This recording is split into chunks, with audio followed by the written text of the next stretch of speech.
The sea swallows secrets, pulling them into the crushing dark. Legends become whispers on the wind. For every tale of adventure, there is a darker story. Tales of ghost ships, vessels found adrift, sailing on a lonely voyage. One legend stands out for its baffling horror, shrouded in mystery. The ship's name sounds like a phantom echo, the SS Ourang Medan. The fate of the men aboard is etched into one of the most disturbing nautical mysteries of all time. The story begins with a single, desperate cry for help. A message that cut through the static, picked up by listening posts, something that defied all logic, leaving behind questions that haunt us. This is the story of the SS Ourang Medan, a ship that vanished from the waves and from the official records of history. Whatever the truth, the legend endures, a chilling reminder that some mysteries are not meant to be solved. Our story takes place in the late 1940s, a time of global recovery and lingering tension after the Second World War. The world was piecing itself back together, and the oceans were once again busy with the traffic of trade and transport. The Strait of Malacca, a narrow stretch of water between the Malay Peninsula and the Indonesian island of Sumatra, was one of the most vital shipping arteries on the planet. A bustling, crowded corridor where vessels from all nations navigated the warm, tropical waters. Day and night, the sea was filled with the sounds of engines and the sight of smokestacks on the horizon. It was here in these busy but treacherous waters that the SS Ourang Medan allegedly met its end. The exact date is disputed, often cited as June of 1947 or perhaps February of 1948. This uncertainty is the first of many strange details surrounding the case. In an era of meticulous shipping logs and naval records, the lack of a definitive timeline is unsettling. It's as if the ship was already a ghost, slipping through the cracks of history even before its final, terrifying voyage began. The sea here is known for its sudden squalls and unpredictable currents, a place where a ship could easily get into trouble. Imagine the scene. A Dutch freighter, its hull streaked with rust from long journeys, steaming steadily through the oppressive heat. The air is thick and humid, hanging heavy over the calm, glassy water. The sun beats down relentlessly. Below deck, the engines thrum with a steady rhythm, a mechanical heartbeat propelling the ship and its crew toward their destination. To any passing vessel, the Ourang Medan would have looked like just another ship on just another routine voyage. Nothing about it would have hinted at the unspeakable horror that was about to unfold within its steel confines. But something went terribly wrong. Deep within the ship, a silent and unseen terror was unleashed. It was a terror that did not come from a storm or a pirate attack. It was not an engine failure or a fire in the cargo hold. This was something different, something that struck at the crew with a shocking, inexplicable speed. It spread through the ship like a plague, leaving a trail of death in its wake. On that calm, sweltering day in the Strait of Malacca, the SS Ourang Medan was about to broadcast its own obituary to the world. The silence of a routine day at sea was shattered by a frantic message crackling over the radio. Multiple ships in the area, along with British and Dutch listening posts, picked up the transmission. It was a distress call, sent in Morse code. The signal was faint, interspersed with static, as if the operator was struggling to send it. The message began with a standard SOS, but what followed was anything but standard. The sender identified his ship as the SS Ourang Medan. Then, the chilling words began to form, tapped out one desperate letter at a time for anyone who was listening. The first part of the message was alarming. All officers, including the captain, are dead, lying in chart room and on the bridge. The words painted a grim picture. The entire command structure of the ship was gone. Not injured, not missing, but dead. The operator continued, his transmission growing more erratic. Possibly whole crew dead. The scope of the disaster was staggering. A ship full of corpses, sailing silently through the turquoise water. Who was sending this message? Was it the last living person on board? A lone survivor, surrounded by the bodies of his fallen comrades. There was a pause in the message, a long moment of static-filled silence that must have felt like an eternity for those receiving it. The listeners on other ships and at the shore stations would have been holding their breath, waiting for more information. Where was the ship? What had happened to the crew? Was it a sickness? A mutiny? A chemical leak? The possibilities were endless, and all of them were terrifying. Then, after the agonizing pause, the operator tapped out one final garbled string of characters. The letters were difficult to decipher, but the meaning was clear. the final transmission from the SS Ourang Medan consisted of just 2 words. 2 words that would seal its legend as one of the most horrifying ghost stories ever told. After reporting the deaths of his entire crew, the lone, anonymous radio operator sent his last message to the world, a final, personal sign-off before he, too, succumbed to whatever had claimed his shipmates. The message was simple, direct, and absolutely bone-chilling. It said, "I die." And then there was only silence. The radio went dead. The desperate cry for help was over. The chilling message, "I die," followed by silence, sent shockwaves. An entire crew seemingly wiped out. There was no time to waste. The nearest vessel, the Silver Star, altered course immediately. The crew prepared for the worst, sailing into the unknown. What would they find? A disease, a mutiny, or something else? They scanned the horizon for the stricken vessel. The radio operator tried to re-establish contact, but the silence was absolute. Then, a lookout shouted. A vessel was spotted, adrift. It was the SS Ourang Medan. No smoke, no flag, no life, just a silent steel tomb. As the Silver Star approached, a deep, unsettling quiet emanated from the ship. The Silver Star drew alongside the Ourang Medan. The American captain hailed the Dutch ship over a loudspeaker. "SS Ourang Medan, do you require assistance?" His words echoed, met with no response. A boarding party was assembled. A feeling of intense foreboding hung in the air. The ship appeared to be in perfect condition. It looked eerily pristine, as if the crew had vanished. The lifeboats were all still in their davits, suggesting that there had been no attempt to abandon ship. The men climbed a rope ladder and set foot on the deck of the Ourang Medan. The deck was deserted. Tools were lying where they had been left, but there was not a single living soul in sight. It was a vessel drained of all life, waiting for its secrets to be discovered. The boarding party cautiously began their search. Their first priority was to check the bridge, the locations mentioned in the frantic Morse code message. Each closed door was a new source of dread. They were walking through a crime scene, but the nature of the crime was something they couldn't even begin to comprehend. The boarding party reached the bridge, steeling themselves as they pushed open the door. The scene was horrific, a tableau of pure terror, frozen in time. The ship's captain was dead, slumped over his controls, eyes wide open. Other officers were scattered around, their bodies contorted. No wounds, no blood, no fight. They had simply died, faces locked in silent screams.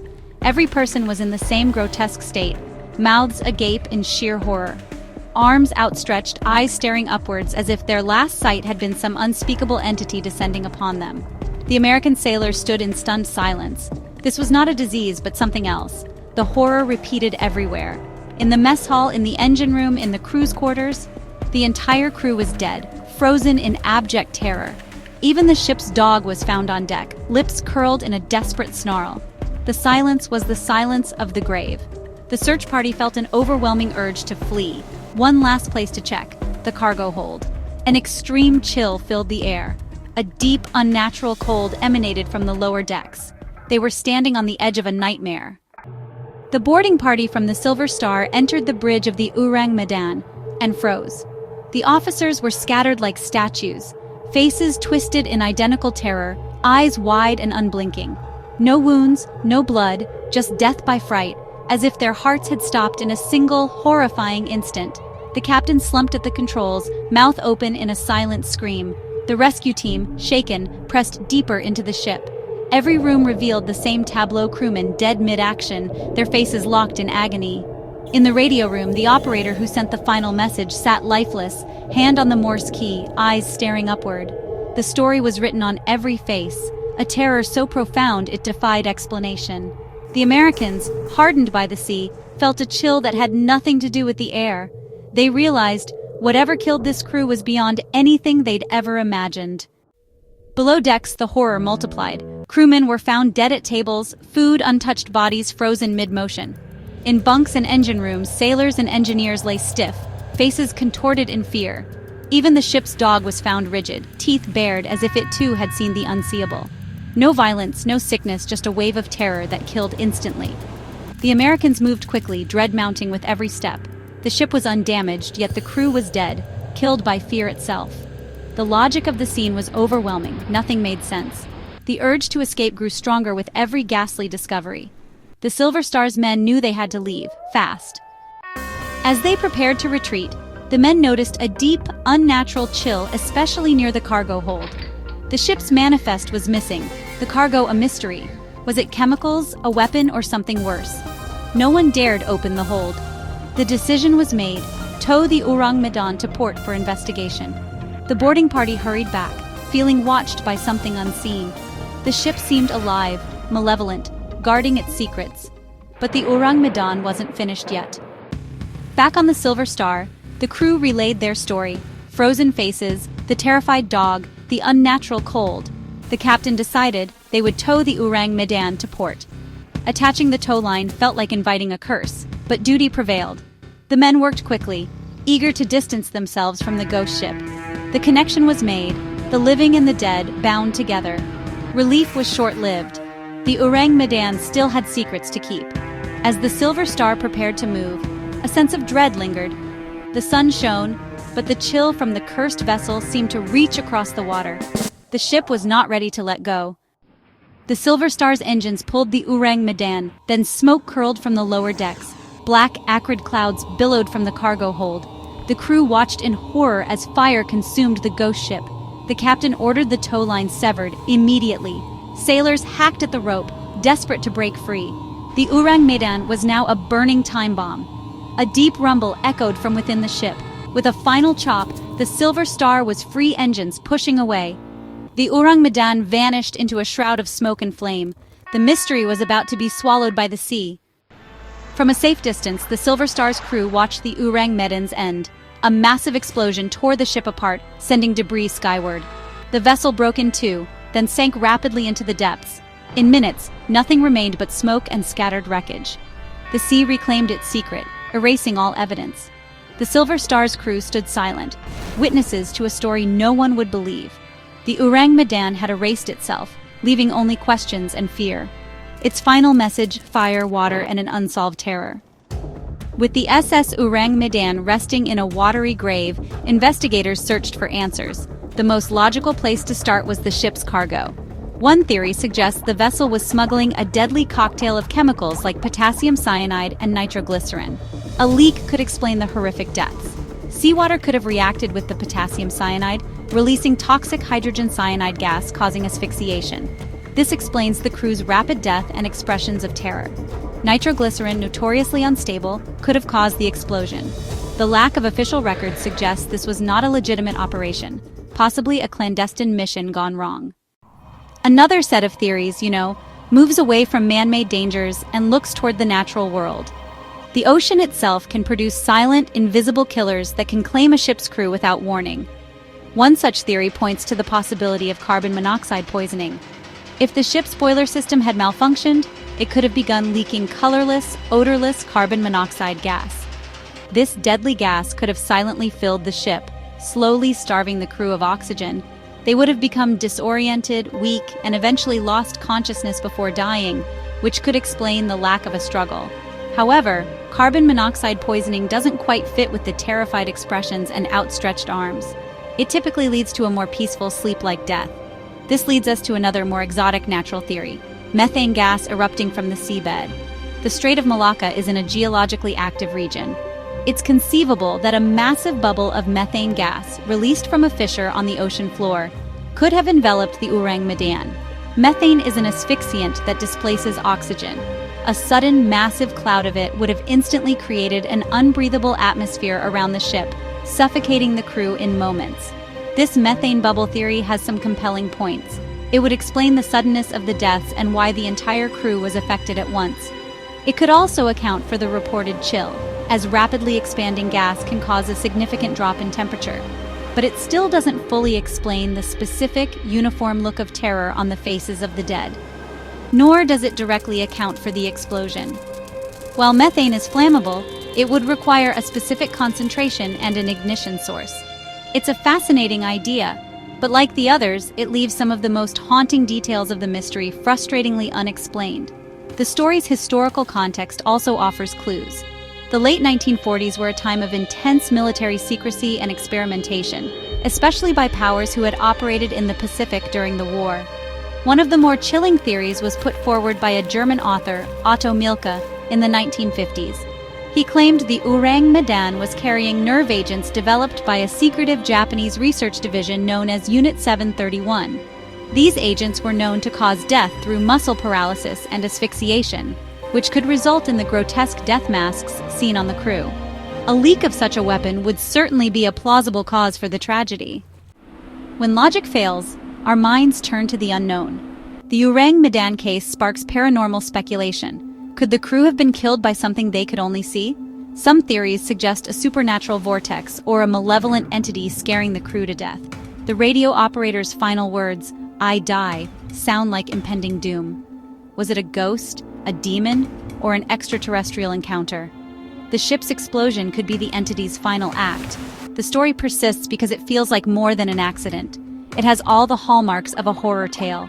A mysterious vessel, a gruesome discovery, and an inexplicable end. Perhaps the truth lies in the realm of fear, where reality and nightmare blur. The story of the SS Ourang Medan occupies a strange place in maritime history, more often told around campfires than found in official archives. The most frustrating part of its legacy is the lack of concrete evidence. Researchers have scoured shipping records, finding nothing about its construction, ownership, crew, or final voyage. This has led many to dismiss it as a fabrication. Skeptics argue it's a hoax, an urban legend of the sea, a ghost ship that may have never existed, haunting only mystery books. And yet, the story persists. The account of the rescue attempt and the Morse code message give the story authenticity. The consistency of details across early accounts suggests a credible source. If the ship was involved in a top-secret operation, its records would be scrubbed. Perhaps it was operating under a false name, a black ops vessel meant to be denied. The lack of records is evidence of a successful cover-up. The ship's legacy is one of ambiguity, caught between a ghost story and a state secret. Ultimately, the SS Ourang Medan is more a question than an event, a vessel of shadows and whispers. What was the ship's true identity and cargo? Was it a simple freighter or a ghost ship on a clandestine mission? The truth was likely consumed by the fire that sent the ship to the bottom of the Strait of Malacca. Who were these men who met such a terrifying end? Their final moments defined by a single shared expression of ultimate horror. Their sightless eyes, all staring upwards, remain the most chilling detail. The very existence of the eyewitnesses, the crew of the Silver Star, is another point of contention. Like the Ourang Medan, no official record of the Silver Star has ever been definitively produced. This is the enduring power of the Ourang Medan mystery, a story that exists between fact and fear. The ocean holds the answers, but it is a vast and silent tomb. The ship and its secrets are likely to remain where they fell, leaving us with a perfect, unsolvable mystery. The legend of the SS Ourang Medan endures because we do not have answers. It is a story constructed from absences, a ship with no official records, a crew with no names, and a final resting place that remains undiscovered. The tale floats in a gray void between documented history and chilling folklore, a perfect mystery sealed by fire and water. These are the fragments that have cemented the Ourang Medan's place as one of the most unsettling maritime ghost stories ever told. Was the ship a smuggler with a deadly cargo? Or was it a silent, invisible cloud of methane gas? The story's most bizarre elements push us toward the paranormal. Was it an attack by some unknown entity from the sea, or a brush with a force not of this world? A reminder that there are things in the vast, dark corners of our world that we may never understand. Its story is a chilling whisper that reminds us that the ocean does not always give up its dead, and some mysteries are destined to remain forever unsolved.